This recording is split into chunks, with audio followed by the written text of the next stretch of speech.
Breaking news. Uttar Pradesh में दूसरे दौर के लिए 67 सीटों पर वोटिंग जारी है तो उत्तराखंड की 69 सीटों पर वोट डाले जा रहे हैं। सुबह 9 बजे तक यूपी में 10.75% वोटिंग हुई है। सहारनपुर में 12%, तो बदायूं में 10% मतदान हुआ है। शाहजहांपुर और लखीमपुर खीरी में 9.5% वोटिंग हुई है, जबकि सुबह 9 बजे तक उत्तराखंड के बागेश्वर और उत्तरकाशी में 6% मतदान हुआ है। पिथौरागढ़ में 5% वोटिंग हुई है। यूपी चुनाव में दूसरे दौर का दंगल आखिरी पड़ाव पर है। दूसरे चरण का सियासी रण पश्चिमी उत्तर प्रदेश के सहारनपुर से लेकर रुहेलखंड के तराई इलाकों से होकर के गुजरता है। 6 तस्वीरें हम आपको दिखा रहे हैं। तस्वीर है शाहजहांपुर की, रामपुर की, बिजनौर की, मुरादाबाद, संभल और बरेली की। खेती के लिहाज से संपन्न इस इलाके में वोटों की फसल अगर कहा जाए तो उगाने के लिए नेताओं ने जम करके जोर आजमाइश की है। अब बारी जनता की है। दूसरे चरण के तहत 11 जिलों की 67 सीटों पर 2 करोड़ 28 लाख मतदाता 721 प्रत्याशियों की किस्मत का फैसला कर रहे हैं। और 6 तस्वीरें हम आपको दिखा रहे हैं। जिन 11 जिलों में दूसरे चरण का मतदान हो रहा है उनके बीचों बीच में पड़ता है रामपुर जिला, और यहीं से चुनाव लड़ रहे हैं दूसरे चरण के सबसे बड़े दिग्गज अखिलेश के कद्दावर मंत्री आजम खान। रामपुर सीट से चुनावी रण में हैं। आजम खान रामपुर सीट से ही 8 बार विधायक रह चुके हैं और रामपुर की भी तस्वीरें हम आपको बीच में दिखा रहे हैं। 1980 में पहली बार यहां से विधायक बने थे। इसके अलावा आप शाहजहांपुर चले जाइए तो तिलहर का तिलिस्म है। सहारनपुर चले जाइए तो नकुल की विधानसभा सीट सबसे ज्यादा हेवीवेट बताई जा रही। अमरोहा चले जाए तो नौगांव में मुकाबला सबसे कांटे का है।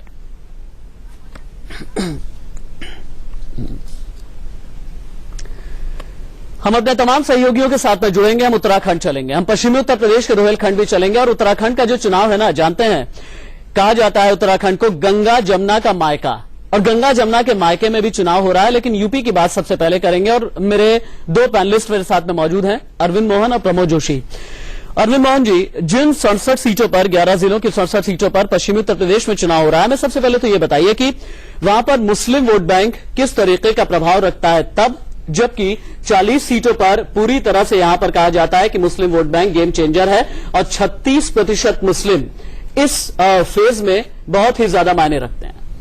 36% एक तो पूरे इलाके में है और कई सीटों पे 40 के ऊपर, कुछ एक में 50 के ऊपर भी है। ठीक बात है। तो उस हिसाब से तो इस इलाके को एक तरफा होना चाहिए। लेकिन हर समाज की तरह मुस्लिम समाज भी बटा हुआ है, उसके भी उम्मीदवार हैं। पार्टियों के प्रति उम्मीदवारों से, पार्टियों से, आइडियोलॉजी से लॉयल्टी है। और इस बार मुझे लग रहा है एक खास चीज हो रही है कि मुसलमानों में ये खौफ जो पहले होता था कि बीजेपी को हराना है या बीजेपी को जो हरा रहा हो उसकी तरफ ढल जाओ, बाकी सारी चीजें भूल जाओ, इस बार पहले की तुलना में वो कम है। और मुसलमान भी खुल के अपनी पसंद उम्मीदवारों में और पार्टियों में जिसके प्रति भी उनका रुझान है उसकी तरफ जा रहे हैं। तो ये बदलाव है।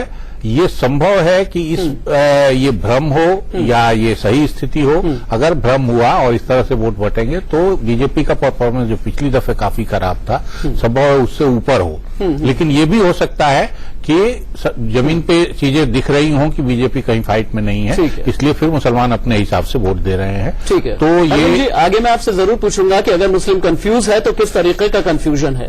कंफ्यूजन और एसपी बीएसपी में लेकर के है कंफ्यूजन, चूंकि ये पश्चिमी उत्तर प्रदेश का चुनाव है और यहां पर बरेलवी मुसलमान एक सोच रखता है, देवबंदी मुसलमान दूसरी सोच रखता है। लेकिन उससे पहले हम देवभूमि की तस्वीरें आपको दिखा देते हैं, उत्तराखंड की तस्वीर हम आपको दिखा देते हैं। और जैसा कि मैंने शुरुआत में कहा था कि गंगा जमुना का मायका कहा जाता है उत्तराखंड को, और उत्तराखंड की जब तस्वीर आप देखते हैं तो हरिद्वार हम सबसे पहले आपको दिखाएंगे। योग गुरु बाबा रामदेव जब पहुंचे वहां से वोट कास्ट करने के लिए, बड़ी बात यह है कि 69 सीटों पर चुनाव में करीब 76 लाख मतदाता हैं। 56 लाख ऐसे वोटर्स हैं जिनकी उम्र 50 साल से कम है और इनमें से करीब 21 लाख मतदाता 20 से 29 साल के हैं। और ये कहा जा रहा है कि ये जो वर्ग है यहाँ पर बाबा रामदेव का भी अच्छा खासा प्रभाव है। आप देखिए कि जब वोट दिया बाबा रामदेव ने, उसके बाद स्याही जो लगती है उंगली पर वो दिखाया बाबा रामदेव ने। पहले राजा पेट से पैदा होता था, आज नेता वोट से पैदा होता है। और 7 लाख से ज्यादा वीर वीरांगनाओं की शहादत की बदौलत जो हमें आजादी मिली है, उस आजादी में अपना नेतृत्व हमें चुनने का अधिकार वोट से मिलता है। इसलिए वोट सबको करना चाहिए। और वेद का विधान है, हम तो वेदो अखिलो धर्म मूलम, और हम तो वेद को फॉलो करते हैं, और वेद में खुद भगवान का आदेश है, मावस्तेन ईशता। हम पर चोर, बेईमान, लुटेरे लोगों का राज नहीं होना चाहिए।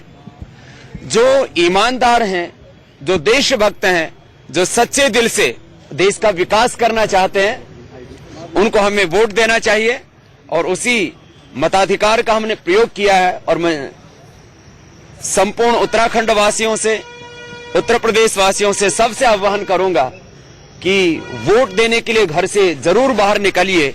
माना कि मेरी बहुत व्यस्तता है, मैं 18-18 घंटे, 20-20 घंटे रोज काम करता हूं, लेकिन जिस दिन वोट देने का वक्त होता है, सब काम छोड़ करके वोट देने के लिए आता हूं। आपके पास में चाहे कितनी ही व्यस्तताएं हों, आप वोट देने के लिए जरूर बाहर निकलिए। वोट के दिन पिकनिक करने के लिए मत जाइए।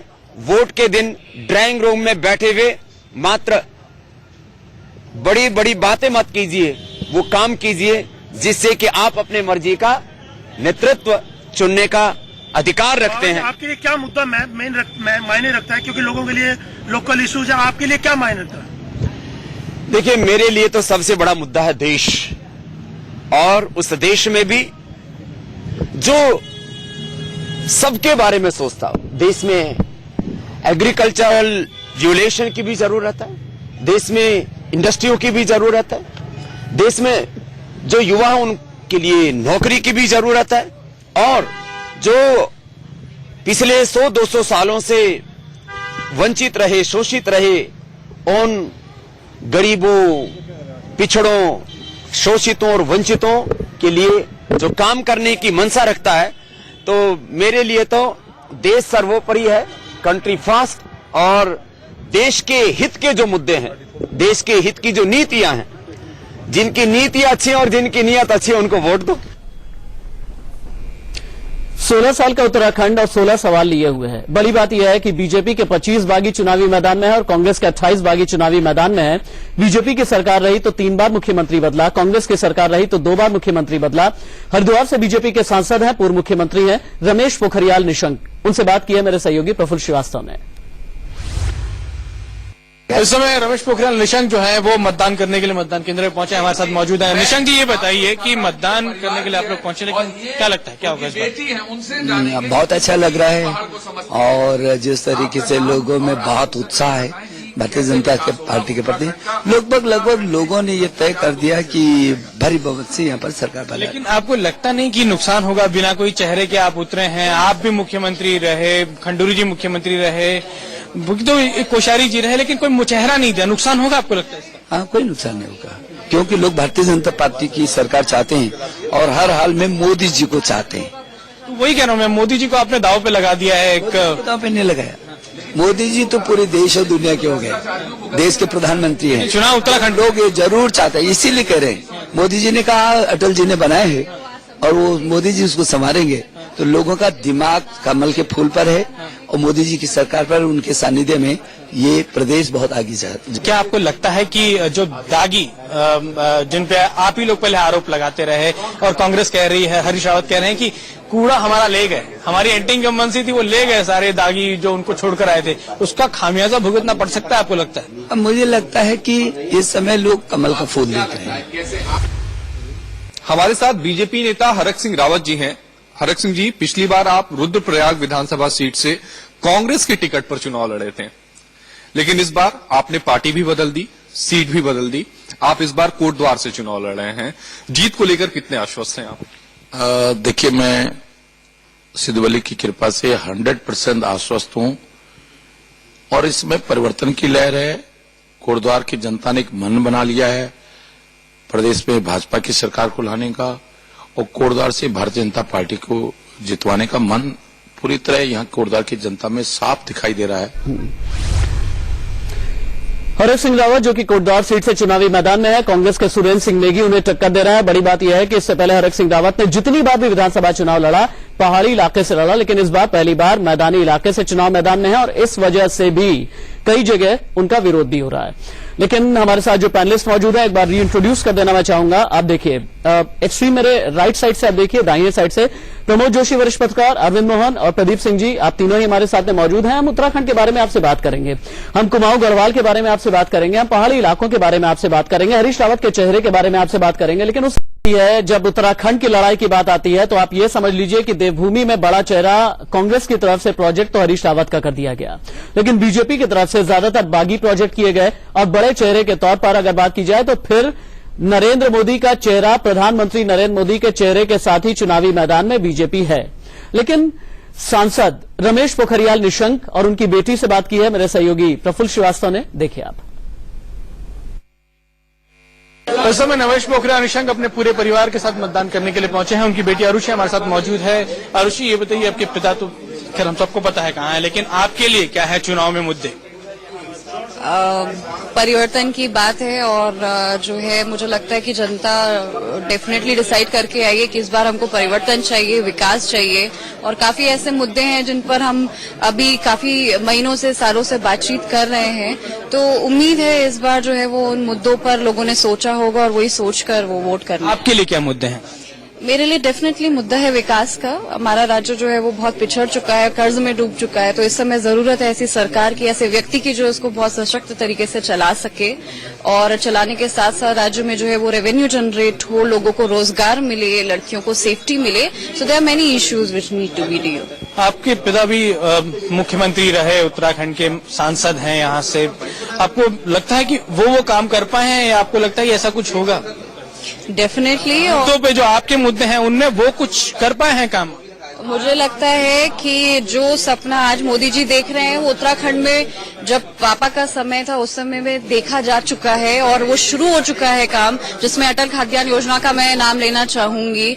और स्किल इंडिया की जो आज बात चल रही है वो रोजगार वो पहले से दे रहे हैं। कन्यादान योजना पिताजी अपने समय में चला चुके। आप अपने पिताजी की योजनाएं बनानी, क्या आप अपने पिताजी को, जैसे मैंने उनसे पूछा तो उन्होंने साफ साफ नहीं कहा कि वो सीएम की रेस में है या नहीं है, आपको लगता है आपके पिताजी को ये मौका मिलना चाहिए दोबारा? मैं भी यही कहूंगी कि ये तो पार्टी का निर्णय है। जो आप तो उनकी बेटी के तौर पे बताइए, पार्टी कार्यकर्ता की तरह क्यों बात कर? नहीं, बिल्कुल डेफिनेटली मैं चाहूंगी कि इस राज्य को एक ऐसा व्यक्तित्व मिले जो इसको बहुत अच्छे से और स्ट्रांगली चला सके। आपके पिता हैं वो? Definitely I look forward to it. ये थे आरुषि, जो कि रमेश पोखरियाल निशंक की बेटी हैं। उनके साथ मतदान केंद्र पे पहुंचे हुए मतदान करने के लिए, और उनका मानना है कि उनके पिता एक अच्छे मुख्यमंत्री हो सकते हैं और उनके लिए भी अपने मुद्दे हैं जिसको ध्यान में रखे वो मतदान करने पहुंची हैं। कैमरामैन सुंदर सिंह के साथ प्रफुल्ल श्रीवास्तव, इंडिया न्यूज, देहरादून। 2007 से लेकर के 2012 के बीच में बीजेपी ने 3 मुख्यमंत्री बदले थे। 2009 में रमेश पोखरियाल निशंक ही मुख्यमंत्री हुए थे बीजेपी की तरफ से उत्तराखंड के। बहरहाल मेरे सहयोगी विनोद लांबा भी बिजनौर से मेरे साथ में जुड़ चुके हैं। बिजनौर जहां पर जम करके सांप्रदायिक ध्रुवीकरण हुआ है। बड़ी बात यह है कि 8 विधानसभा सीटें यहां पर हैं, जिनमें 4 पर मुस्लिम कैंडिडेट एसपी ने उतारे हैं और बीएसपी ने 6 पर मुस्लिम कैंडिडेट उतारे हैं। बिजनौर का हाल हम लेंगे विनोद लांबा से। तमाम वरिष्ठ पत्रकारों का पैनल भी हमारे साथ में मौजूद है। इस बड़ी खबर पर नजर लगातार इंडिया न्यूज की बनी हुई है। छोटे और एक नया रिकॉर्ड बनाया है, लेकिन रिकॉर्ड बनाने के लिए मतदान केंद्रों तक आप पहुंचे। इंडिया न्यूज की अपील है, क्योंकि उत्तराखंड की 69 सीटों पर वोट डाले जा रहे हैं, 13 जिलों की 69 सीटें, और पश्चिमी उत्तर प्रदेश के 11 जिलों की 67 सीटों पर वोटिंग जारी है। 5 मिनट निकालिए, आपका 5 मिनट अगले 5 साल के लिए प्रदेश की तस्वीर, तकदीर दोनों ही बदल सकते हैं। एक बार तस्वीरें हम दिखाना चाहेंगे। मेरे जो सहयोगी हैं उन्हें इंट्रोड्यूस मैं कर देना चाहूंगा। पश्चिमी उत्तर प्रदेश के बिजनौर से विनोद लांबा मेरे साथ मौजूद हैं। हमारे साथ में प्रमोद जोशी वरिष्ठ पत्रकार, अरविंद मोहन और प्रदीप सिंह जी भी मौजूद है। लेकिन पहले मैं बिजनौर का रुख करता हूं। बिजनौर में मुझे ये बताइए विनोद, सितंबर में वहां पर सांप्रदायिक दंगे हुए, उसका प्रभाव या उसकी छाया किस हद तक नजर आती है? और बिजनौर की धामपुर सीट से मुझे ये बताइए कि क्या रिपोर्ट आ रही है, क्योंकि वहां से उद्यान मंत्री मूलचंद चौहान चुनावी मैदान में हैं। उनके लिए इस बार की लड़ाई कितनी आसान है या कितनी मुश्किल है? देखिए 3-4 जो सीटें हैं, धामपुर का आपने ठीक जिक्र किया, चौहान के खिलाफ जो खड़े हैं राणा, बीएसपी के पूर्व विधायक थे, अब बीजेपी की टिकट से हैं, तो मुकाबला कड़ा कहा जा सकता है।